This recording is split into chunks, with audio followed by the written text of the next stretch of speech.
교회 역사를 통하여서 보면은 이 야고보서처럼 그 평가가 박한 책도 드물었습니다. 오직 믿음으로 또 하나님의 은혜를 강조하였던 이 바울의 선지서들과 반대하여 이 야고보 사도는 행함의 중요성을 우리 가운데 강조하고 있기 때문에 종교 개혁자들에 의해서 이 지푸라기 서신이다라는 오명을 듣기까지도 했던 책이 바로 이 야고보서였습니다. 허나 이 믿음으로 구원을 받는다는 불변의 진리 가운데서 이 하나님께서 거하실 만한 성소의 기초를 단단하게 세웠다면, 야고보서는 그 머릿돌 위에 기둥과 벽과 지붕을 올바르게 세워가는 그 실천적인 과정을 우리 가운데 다루고 있는 책입니다. 오늘 야고보서 1장은 시련과 고난 중에 있었던 초대교회 성도들에게 믿음을 권면하기 위하여서, 그리고 그들에게 참된 믿음이 무엇인지 말해주기 위하여서 기록되었습니다. 먼저 우리 함께 1절 말씀을 함께 읽어보시도록 하시겠습니다. 시작. 하나님과 주 예수 그리스도의 종 야고보는 흩어져 있는 12지파에게 문안하노라. 당시 성도들에게는 이 신앙의 자유가 주어지지 않았습니다. 근래에도 어느 나라에서 이 예배당에 모여서 부활절 예배를 드리는데 폭탄 테러가 터지는 그런 안타까운 소식들이 들려오는데, 아마 이 책이 쓰여진, 이 서신서가 쓰여진 1세기에는 그보다 더 심한 박해가, 그보다 더 심한 고난이 그들 가운데 있었을 것입니다. 뿐만 아니라 로마로부터 모든 그리스도인들에 대하여서 추방 명령이 떨어졌기 때문에 이 그리스도인들은 각자의 가정에서 혹은 조금씩 사람들이 모여서 지하 카타콤에서 각자가 흩어져서 예배를 드릴 수밖에 없는 상황이었습니다. 우리의 생각으로는 우리가 다 같이 모여서 예배를 드리면 참 좋겠다는, 우리가 다 같이 함께 모여서 하나님께 나아가면 좋을 것 같은데, 하나님께서는 이 그리스도인들에게 박해를 허락하셔서 성전도 무너뜨리시고 또 핍박을 통해서 다 흩어버리시고 고생과 고난의 시간을 보내게 하시는데, 이 교회의 역사를 쭉 살펴보면요, 그렇게 일하신 하나님의 지혜를 우리가 발견할 수 있게 되는 것입니다. 왜 그렇게 흩으셨습니까? 왜 그들을 그렇게 곳곳에다가 심어 놓으셨습니까? 결국 이들의 흩어짐을 인하여서 예수 그리스도의 다시 오심이 예비되었고, 이 초대교회가 흩어지게 됨으로 말미암아 바울의 표현대로 이 박해가 복음의 진보를 이루었기 때문입니다. 여러분, 우리가 모여서 집단을 형성하고 우리가 안정을 추구하는 것을 너무나도 좋아합니다. 그러나 하나님은 우리를 흩으시는 것에 더욱더 많은 관심을 가지고 계십니다. 이것이 바로 하나님께서 우리를 다루시는 방법이신 것이죠. 그런데 어느 곳으로 인도하시냐? 바로 우리가 불편한 곳으로 인도하신다는 것입니다. 우리가 편안하게 안정하고 싶은 마음이 우리 가운데 다 있습니다. 우리 모든 사람의 본능이죠. 새로운 지역이나 환경이나 또 우리가 그런 곳에 가게 되면 빨리 정착해야 하고 싶습니다. 그래서 우리가 최대한 안정을 추구하는 것이 바로 우리의 모습인데, 이것이 당연한 모습이라 할 수 있는데, 또 우리가 모여서 함께 공동체를 이루어 나갈 때 내가 가장 좋아하는 사람과 내가 즐거워하는 사람과 내가 불편하지 않은 사람과 함께 공동체를 모으고, 그것이 나의 영역이라 생각하는 것이 바로 우리의 속성이고 우리의 모습입니다. 그런데 하나님은 우리가 안정하게 되는 것, 우리가 단지 머무는 것에 관심이 있으신 것이 아니라 우리를 끄집어내서 우리를 흩어내시는 것에 더 많은 관심이 있으신 것 같습니다. 우리가 편안하게 느끼는 삶, 내가 안정을 추구하는 삶에서 나오라고 말씀을 하시는 것이죠.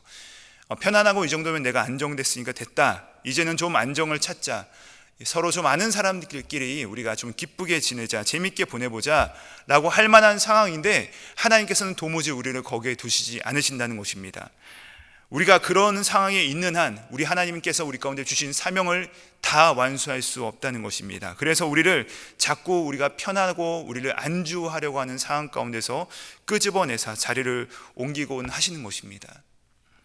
오늘 본문에서도 보면요, 아마 이 편지를 받는 그리스도인들은 자신들이 흩어져 있는 상황들이 바로 그들의 곧 기도 제목이었을 것입니다. 하나님, 우리에게 박해를 좀 제거해 주십시오. 하나님, 우리가 한데 모여서 예배를 좀 드릴 수 있게 해주십시오.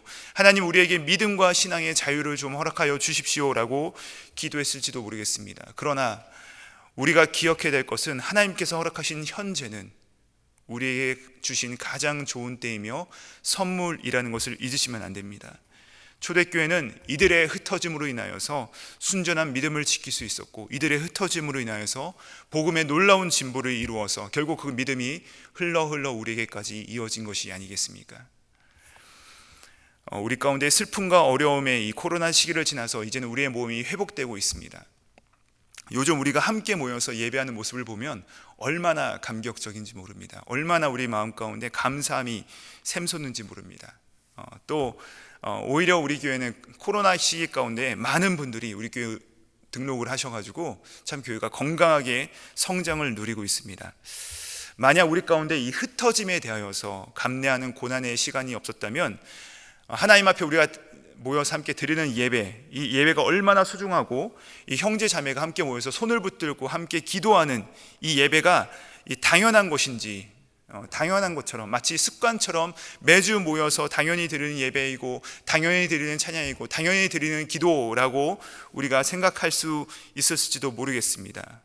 그런데 하나님께서는 우리 가운데 그런 흩어짐의 시간들을 통하여서 다시 한번 우리가 모임의 이유와 또 목적을 다시 한번 새기고 우리의 안락함을 누림을 넘어서 우리 공동체와 개인들이 이제는 우리가 흩어져 있는 곳에서 주의 복음을 전하고 주님께 영광을 올려드리며 살아가는 것을 삶을 위하여서 기도하고 또 고민하며 실천하는 그런 삶으로 우리 모두를 부르셨다는 사실입니다. 사랑하는 모든 성도님들, 우리가 흩어져 있는 곳에서 하나님 나라 영광을 위하여 복음의 진보를 위하여 힘쓰시는 모두가 되시기를 우리 주님의 이름으로 축복드립니다. 우리 2절 말씀을 함께 읽어보시도록 하시겠습니다. 시작. 내 형제들아, 너희가 여러 가지 시험을 당하거든 온전히 기쁘게 여기라. 얼마나 힘들었겠습니까? 예수를 믿는다는 이유로 잡아가고 또 감옥에 투옥되고 또 어떤 사람들은 매를 맞고 추방당하기도 하고 또 가진 모든 것을 몰수당하고 심지어는 목숨을 잃는 상황들이 펼쳐지고 있는데 왜 하나님께서는 이런 어려움을 허락하셨을까요? 하는 그런 의심과 원망과 분노가 그들 가운데 치밀어 오를 수 있었을 것입니다. 여러분, 그런데 우리도 이 정도는 다를 뿐이지 사실은 우리가 각자 처해 있는 상황들 가운데 각가의 여러 가지 상황들 가운데서 관계와 물질과 또 마음의 어려움도 우리가 다 지니고 살아갑니다. 그런데 여기서 야고보 사도의 권면은 무엇이냐? 너희가 여러 가지 시험들을 당하거든 뭐 어떻게 하라고 합니까? 온전히 기쁘게 여기라 라고 합니다. 그 고난과 시련 가운데서 기뻐하라 라고 하십니다. 왜 기뻐해야 합니까? 3절 말씀입니다. 우리 3절 말씀을 같이 한번 읽어보시도록 하시겠습니다. 시작. 이는 너희 믿음의 시련이 인내를 만들어내는 줄 너희가 알미라. 고난은 인내를 만들어내기 때문에 온전히 즐거워할 수 있다라고 말씀하고 있는 것입니다.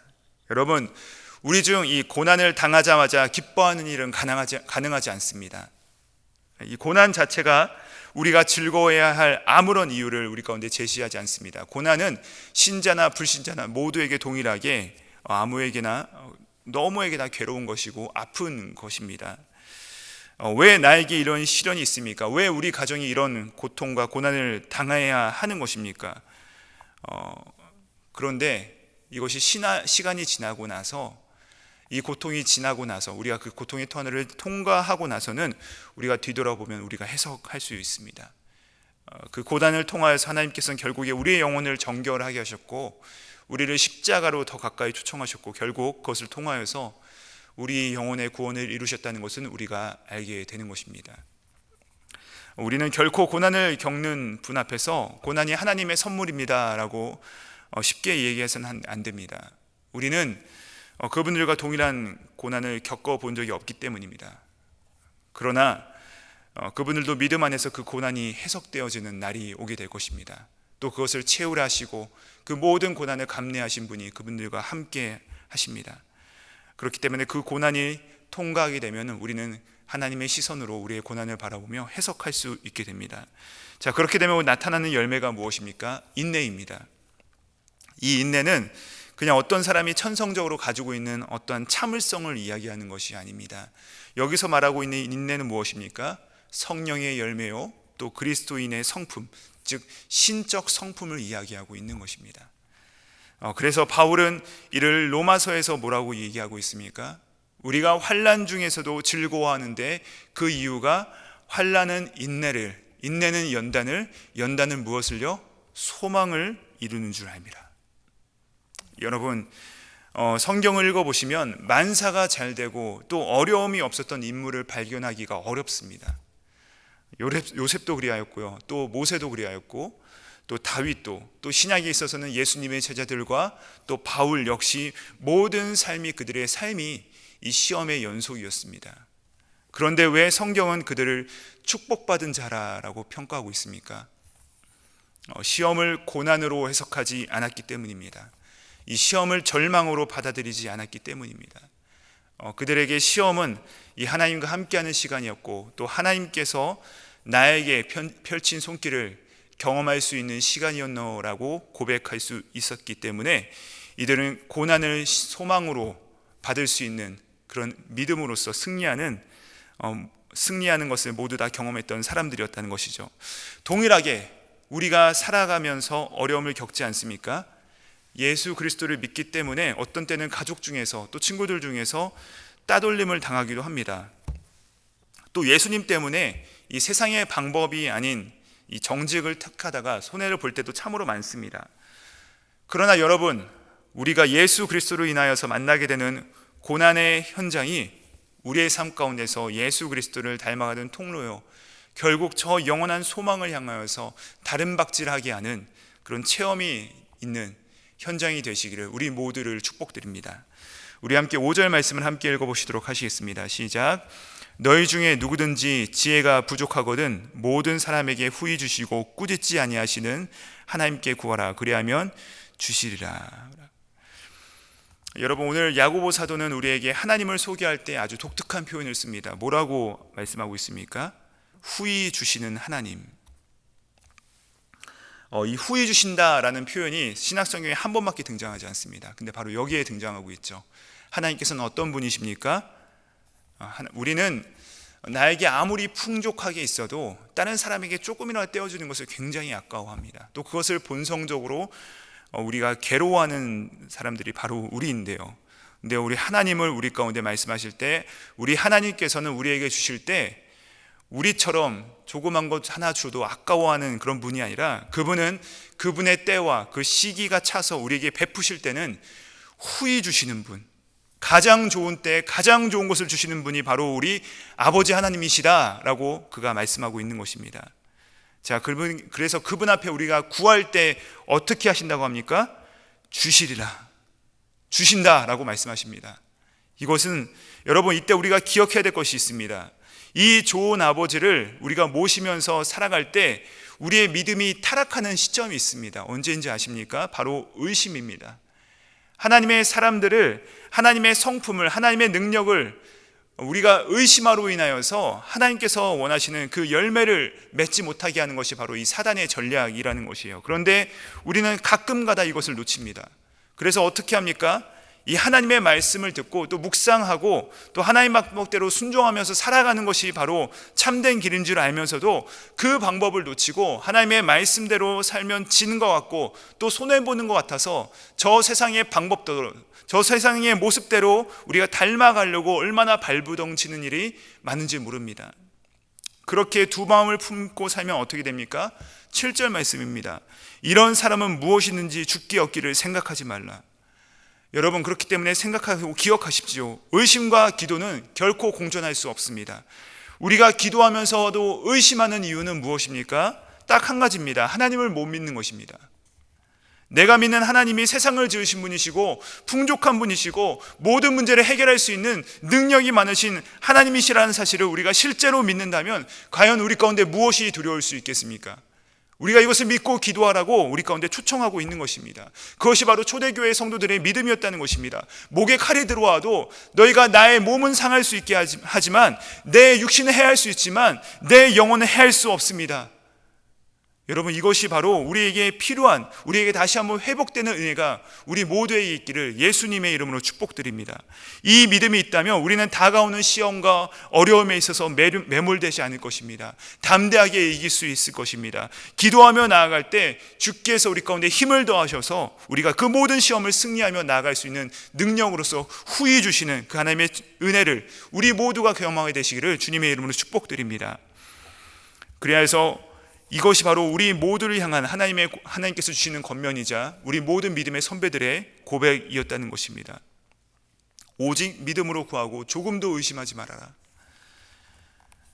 오늘 이 아침에 하나님 향한 우리의 믿음을 다시 한번 점검하시고, 또 우리에게 시험이 몰려올 때 하나님께서 이것을 허락하신 시험이시며, 또 이 시험에서 승리할 때 우리를 온전하고 조금도 부족함이 없는 이 그리스도의 열매를 맺게 하시는 은혜가 임하시기를 우리 주님의 이름으로 축복드립니다. 기도하시겠습니다. 하나님, 우리는 시험이 올 때 원망하고 또 불평하며 좌절하고 낙심하고 포기하기를 신속하게 할 때가 많습니다.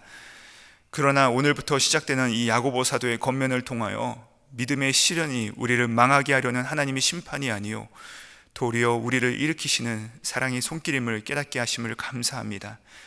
주님, 우리가 겪는 여러 시험들 속에서 승리할 수 있는 지혜를 주께 구하게 하시려고 그때 우리에게 후히 주시고 꾸짖지 아니하시며 반드시 우리를 승리케 하시는 주님의 능력을 맛볼 수 있도록 인도하여 주시옵소서. 감사드리며 모든 시험을 이기사 우리의 승리의 본이 되신 예수 그리스도의 이름으로 기도합니다. 아멘.